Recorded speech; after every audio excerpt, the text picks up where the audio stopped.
We're with Jack from Muttley and Jack's in Sweden, and this is coffee number 5, which is a honey-processed Guatemala coffee called El Penon. Hi, Jack. Tell us your journey to arriving in Sweden doing this. Now I'm coming up to at least my 12th year in Sweden, which is remarkable considering that I came here for 6 months. And those 6 months became a year, and then a year became 2, and then 2 became 5. And then it all started to feel quite permanent. And after 5 years, it's like, okay, I think I live in Sweden now. So it was never a big plan, but it feels like home. I like the seasons here. You can't really see through the windows there, but there is snow outside. There's a little bit of ice on the water.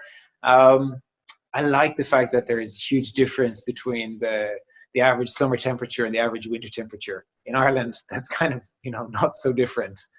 I love Ireland, but I also love Sweden. So it's great. Whenever I'm traveling from one to the other, I always am going home.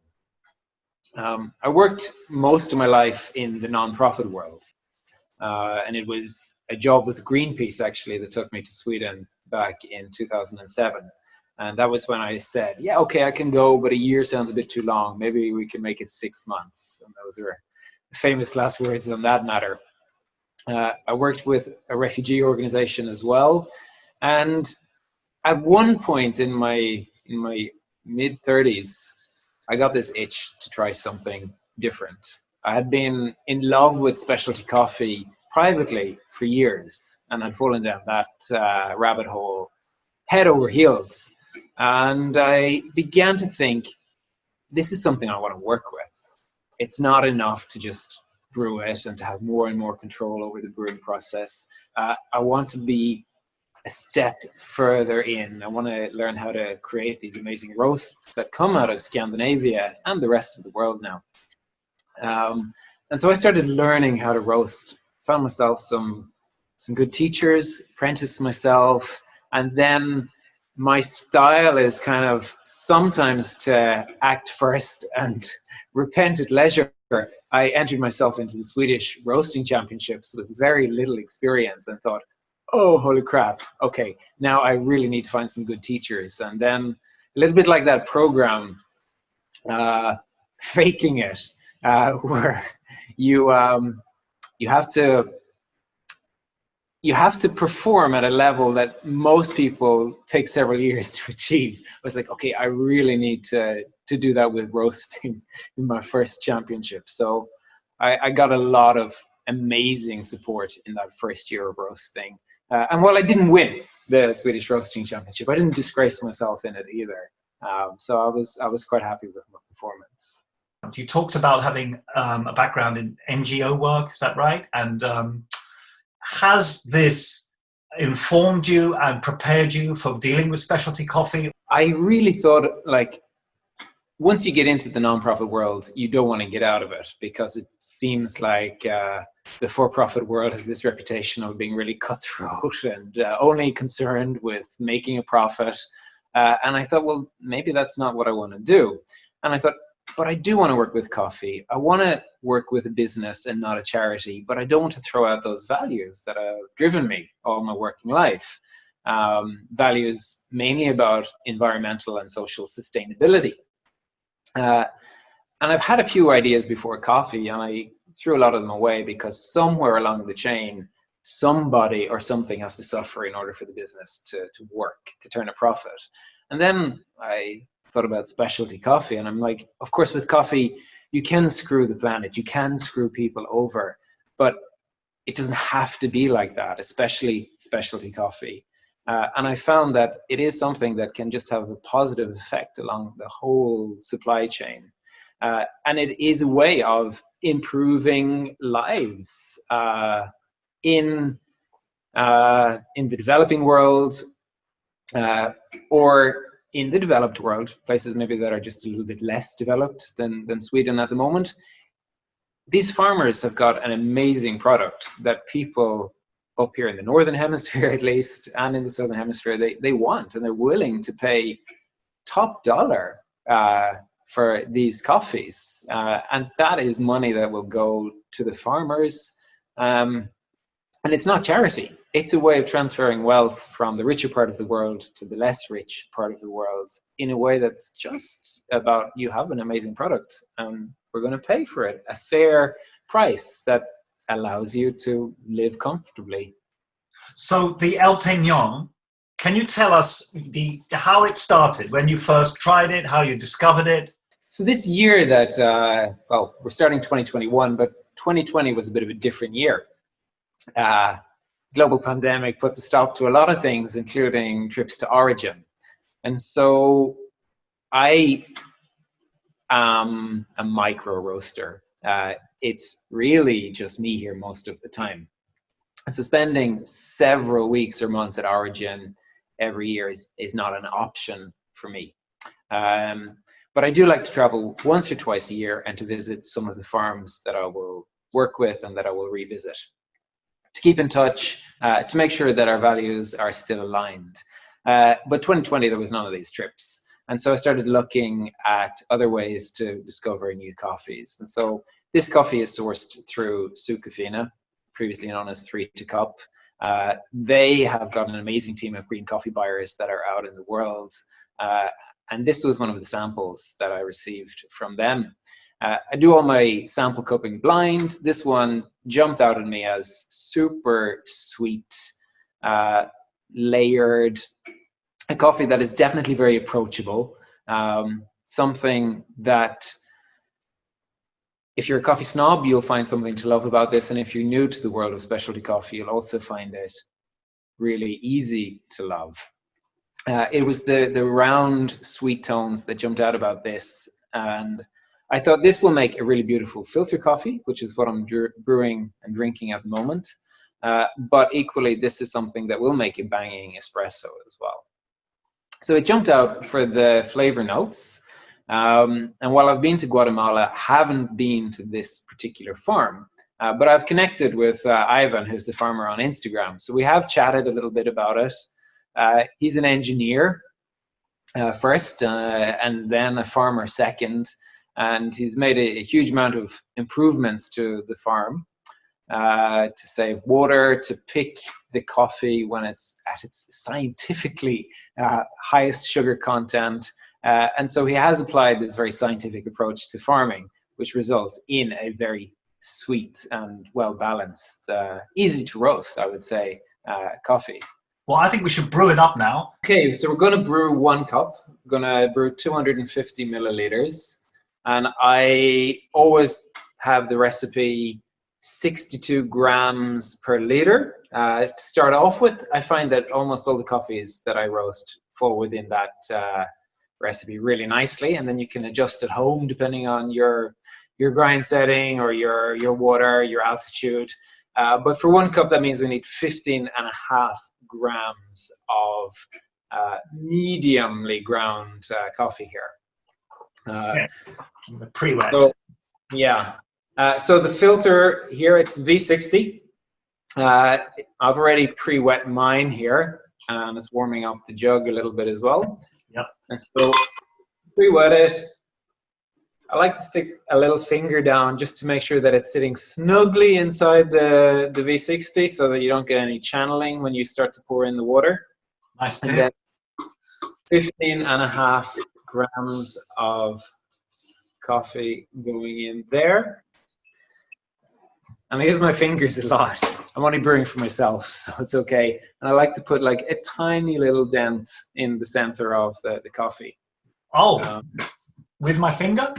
Yeah, just a little well. It just helps with the blooming a little bit easier. Double the weight of the coffee, so around 31 grams of water, and start your timer. Reset. So the water is 97 degrees. I should have said that. Yep. Grams of water? Yeah, go for 30 grams of water if you can. Yep. Okay. Approximately double the weight of the coffee. And then give it just a little stir, or a little swing like you're doing. Yep. And that helps it to bloom. And about 30 seconds of bloom should be enough. And then slowly bring it up to 100 grams of water in total. And this you should be aiming to do in 60 seconds. You might finish a little bit before that, it's fine. The main thing is that I don't like the bed of coffee to dry out. That I try to always keep the level of water fairly constant until I'm finished with all of the water. Excellent. And so then maybe even after another 20 seconds, it's time to pour on the next 100 grams of water. And this you can allow up to 90 seconds in total. So I want to pour very slowly still? I would say you can pour like at a reasonable rate. If you pour too slowly, I think you're going to end up with a dry coffee bed. Right. So we're coming up to 2 minutes now. And then when you get to 2 minutes, you can pour on the remainder. Okay. Although if you notice that your level of liquid is getting very low, you can pour it on before the 2 minutes are up. Okay. Then just bring it up to 250. So at around about 2 minutes and 10 seconds or so, you should have your liquid fully in your V60 there, 250 grams of water. Yep, just hit that.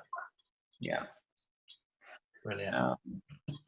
And then by the time we get to 3 minutes, this should have stopped dripping.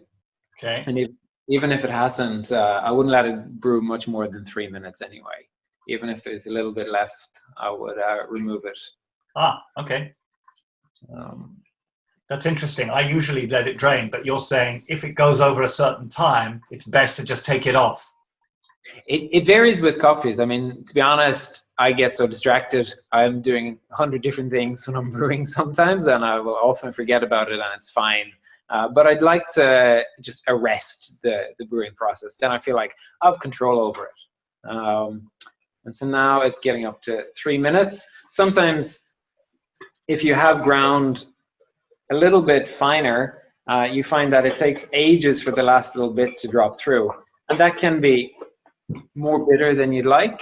And so that's why I think... For mine, it's still coming through quite fast, even though I'm at 3 minutes 20. Should I let it carry on or take it off now? I would let it carry on, as long as it's going quite fast. Now it's nearly done. I'll take it off. There's only a little bit left. Excellent. Yeah. So that was 3 minutes 30. Brilliant. With the labels, I like to tell a flavor story so that even without reading it, just from the colors on the label, you get an idea of what you can start to expect. And I think from here, I can already smell a lot of orange. There's not a huge amount of mandarin or clementine in the taste, but there's an awful lot of aroma of these orange citruses in there. Incredible. I can really, I'm smelling layers of orange.